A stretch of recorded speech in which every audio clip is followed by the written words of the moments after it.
Saat ini kita berada di tengah lautan dan ada seseorang yang sekarat, benar-benar sekarat, dan kita harus kirim ke darat. Dan booth yang di sana adalah milik NYPD. Dibuka dan mayatnya keluar sampai ke sini. Nah, kepala mayatnya itu ada di sini, kakinya ada di sana. Soalnya kan ditarik keluar tuh, mau diinvestigasi sama FBI. Nah, saya keluar saat itu ya. Hai guys, selamat malam dari Lautan Bermuda. Dan pada video kali ini kita akan membahas tentang bagaimana jika ada yang meninggal di kapal pesiar.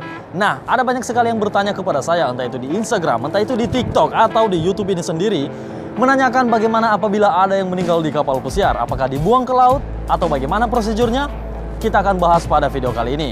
Langsung saja, ketika ada yang meninggal di laut, entah itu passenger, atau penumpang atau tamu di kapal pesiar, atau itukah kru, officer yang bekerja di kapal pesiar, mayatnya tidak akan dibuang ke laut.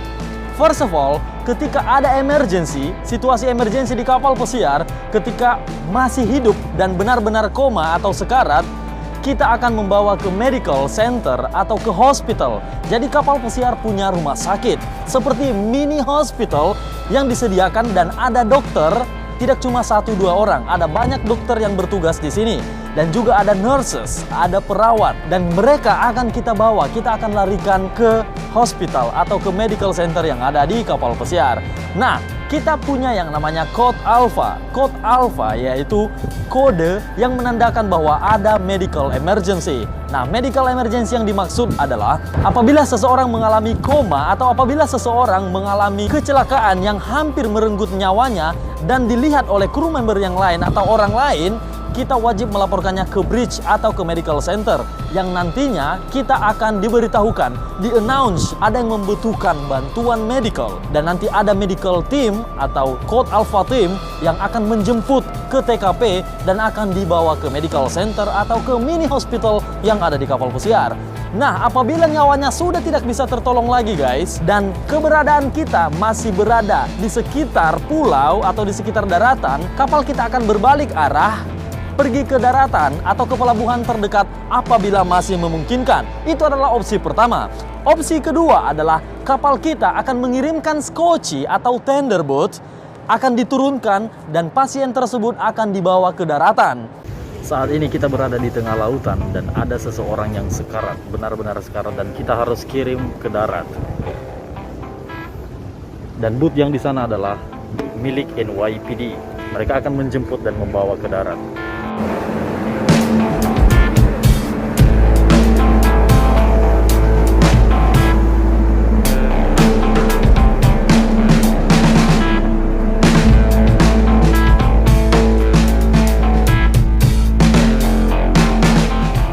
Opsi yang ketiga yaitu helikopter.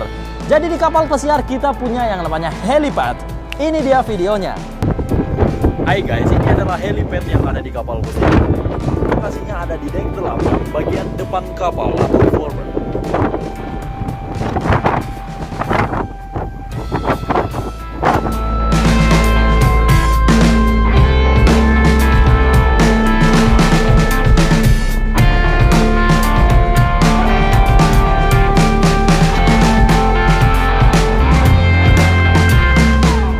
Setiap kapal pesiar, terutama kapal pesiar modern yang buatan tahun 2000-an ke atas, pasti disediakan yang namanya helipad.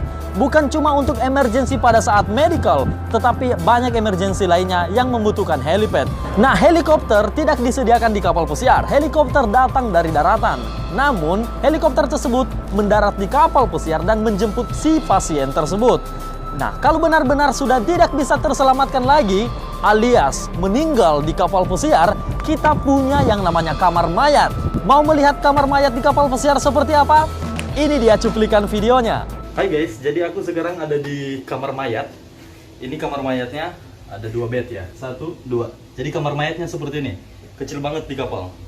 Ada mesin di sini, nggak tahu, medical yang tahu. Jadi kamar mayatnya tuh di sini coy. Kamar mayat di kapal pesiar memang tergolong cukup kecil. Tetapi bednya itu bertingkat, 1 tingkat, 2 tingkat, dan 3 tingkat. Seperti itu kurang lebih. Nah, saya pernah punya pengalaman tersendiri di kamar mayat di kapal pesiar. Ini dia pengalaman saya. Hai guys, sekarang saya mau ke kamar mayat yang ada di kapal pesiar. Dan kamar mayatnya ini ya bisa dikatakan tergolong kecil karena cuma muat untuk 2 atau 3 mayat saja. Kita suaranya kecil-kecil aja ya, soalnya mungkin ada pasien di sana nanti akan terganggu. Nah, ini dia kamar mayatnya guys. Nah, itu adalah kamar mayat yang ada di kapal pesiar. Nah, kamar mayat tersebut dulu saya punya pengalaman unik ketika di sini. Oke. Jadi saya mau pergi ke sini, kamar mayatnya ini dibuka dan mayatnya keluar sampai ke sini.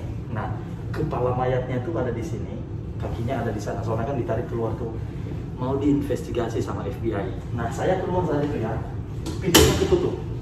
Jadi pas saya buka pintunya tuh kayak, mayatnya langsung di depan saya. Matanya tuh masih langsung di depan saya, masih seger banget mayatnya. Jadi kayak pintunya tertutup.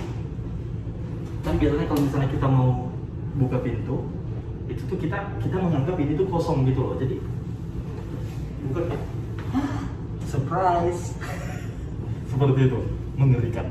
Kurang lebih seperti itu guys. Jadi jangan pernah berpikir bahwa mayat atau orang meninggal di kapal pesiar mayatnya akan dibuang ke lautan. Jangankan mayat dibuang ke lautan, sampah aja kita tidak bisa buang ke lautan. Apalagi yang namanya mayat, manusia. Benar-benar tidak bisa dibuang di tengah laut. Nah, mayat tersebut yang dimasukin di dalam kamar mayat yang ada di kapal pesiar akan diinapkan dan akan didisembark, akan dikirim ke daratan sesuai dengan jalur atau sesuai dengan protokol yang ada di kapal pesiar. Jadi nanti akan dibicarakan dengan pihak keluarga yang masih hidup yang ada di kapal pesiar. Dan setelah itu nanti ada FBI atau polisi dari daratan tersebut yang datang ke kapal pesiar dan akan diinvestigasi kenapa mayat tersebut bisa menjadi mayat. Kurang lebih seperti itu guys. Semoga video ini bisa membantu menjawab pertanyaan kalian dan menambah wawasan kita semua yang menonton ini. Sekali lagi, apabila kalian punya pertanyaan, punya saran, silahkan tulis di kolom komentar di bawah atau temukan saya di sosial media seperti Instagram, TikTok, atau apapun itu. Saya Vincent Hulu, salam dari Bermuda, selamat malam dan salam satu jangkar.